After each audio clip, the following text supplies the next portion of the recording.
Hey, Vsauce, Michael here. How many people are in space right now? .com tells us that the answer is 6. Ever since the first person reached outer space 52 years ago, more than 500 humans have left Earth, and they've gone as far as the moon, an impressive distance. I mean, space stations, which we use in outer space today, are way cool, but to scale, they only orbit about this far away from Earth, whereas the moon, where Apollo astronauts went, is way out here. For the last 12 years, there has been a continuous and uninterrupted presence of humans living in space. Different people at different times ever since November of 2001. But so far, all of us, every human who has ever existed, was born right here on Earth. Of course, Earth is a giant collection of matter that got together in space, held together by its own gravity, so technically we were all born in space. But I want to talk about outer space. What is our relation to it and within it? How suited is our biology for the larger universe we were born into? More specifically, if you were born and raised beyond Earth, what would you look like? First things first, where is outer space? Well, outer space happens to be about 100,000 meters above your head. At that point, the atmosphere is so thin that in order to achieve lift, an aircraft has to travel at a speed so quickly that that speed is the same as an orbital speed. An orbital speed is a speed that is so fast, even with no lift, even while falling, you don't. Because the Earth literally curves away from you as fast as you fall towards it. This is what astronauts in the International Space Station are really doing. They're falling. It's a common misconception that astronauts float around weightless in space because there is no gravity there. But there's plenty of gravity. In fact, there's pretty much the same amount of gravity operating on them that there is operating on you right now while you watch this video. Believe it or not, if we built a tower all the way up to where the International Space Station orbits, 370,000 meters high, and you walked out onto the top of that tower, it would feel kind of like this. You would just be walking around like I'm walking right now. You wouldn't feel that much different, but the International Space Station would be whizzing by at 17,000 miles per hour. It has to, because they are falling. So to say that astronauts float around in orbit because they are experiencing zero gravity is very misleading. Really what they are feeling is zero G, where G is acceleration felt as weight. G hurts so good. Because gravity's limiting influence ensures that we develop correctly and healthily. After all, it is what we were born to thrive in. So asking what a human would look like if conceived, gestated, delivered, and raised in orbit would look like requires a discussion of weightlessness. Realistically, people building colonies on planets beyond Earth or traveling through space for long periods of time who expected new humans to be born would utilize technology that helped mimic conditions here on Earth.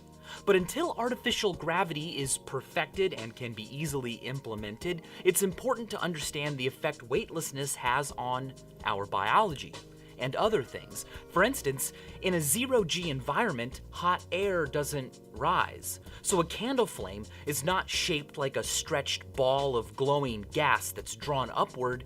Instead, it's just a round ball of hot gas. we are not sure we can make babies in space. The logistics of merely hugging are difficult enough. A recent invention called the two-suit might make it easier. The two-suit provides effortless intimacy in weightless environments, such as outer space or on planets with low gravity.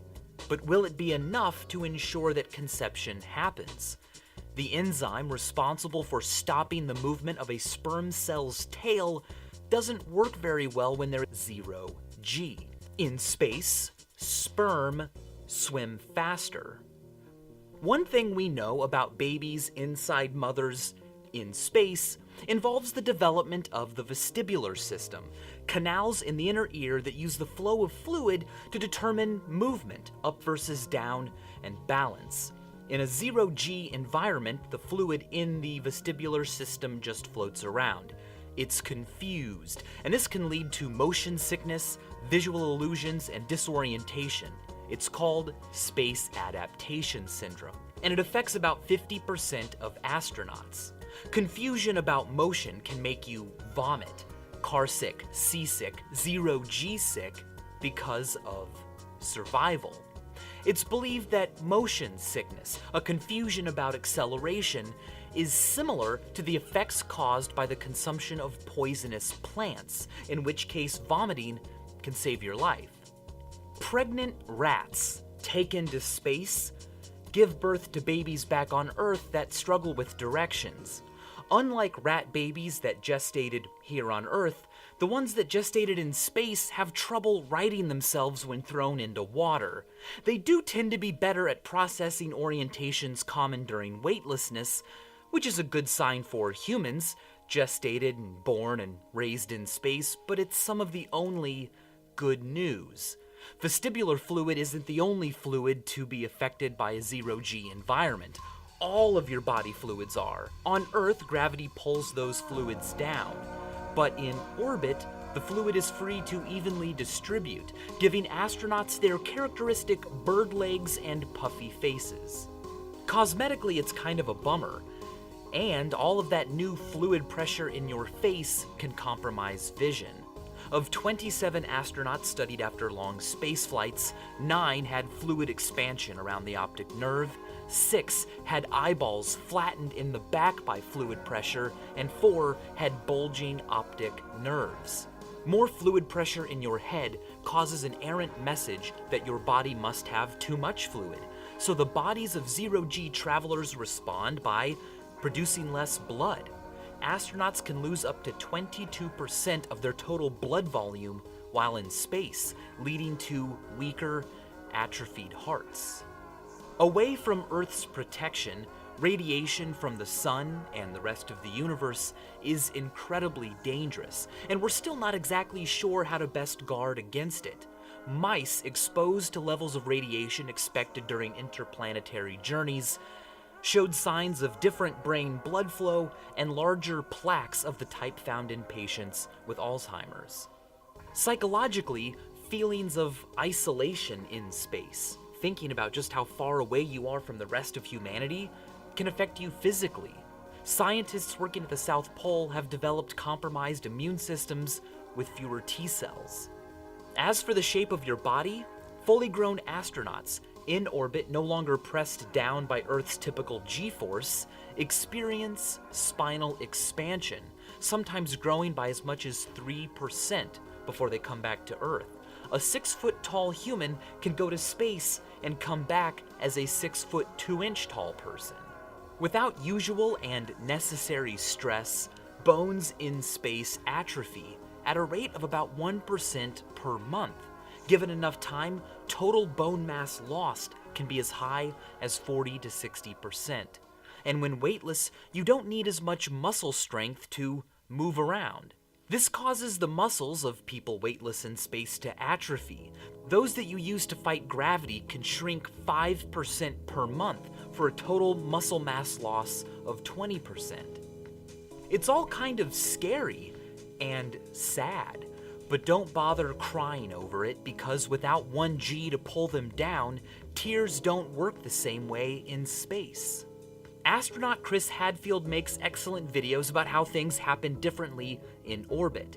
For instance, tears just pool up on your face due to surface tension. In space, you can cry, but as he says, the tears don't fall. We know that these problems exist for adults in space.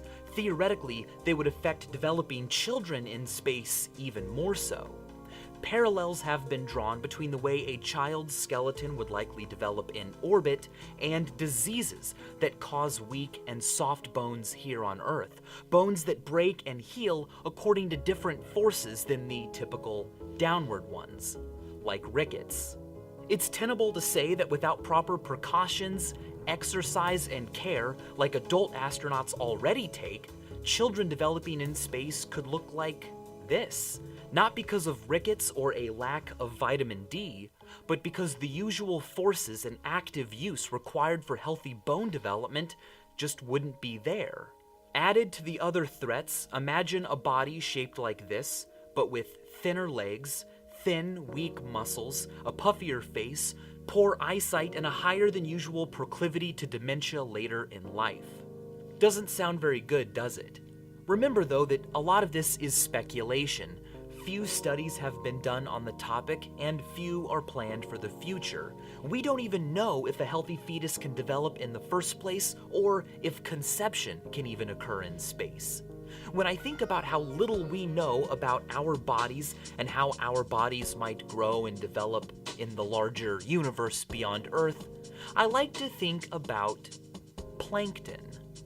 These little guys live in the ocean, and they exist in staggering numbers. Many varieties are too small to even see individually, but collectively they can be seen from space.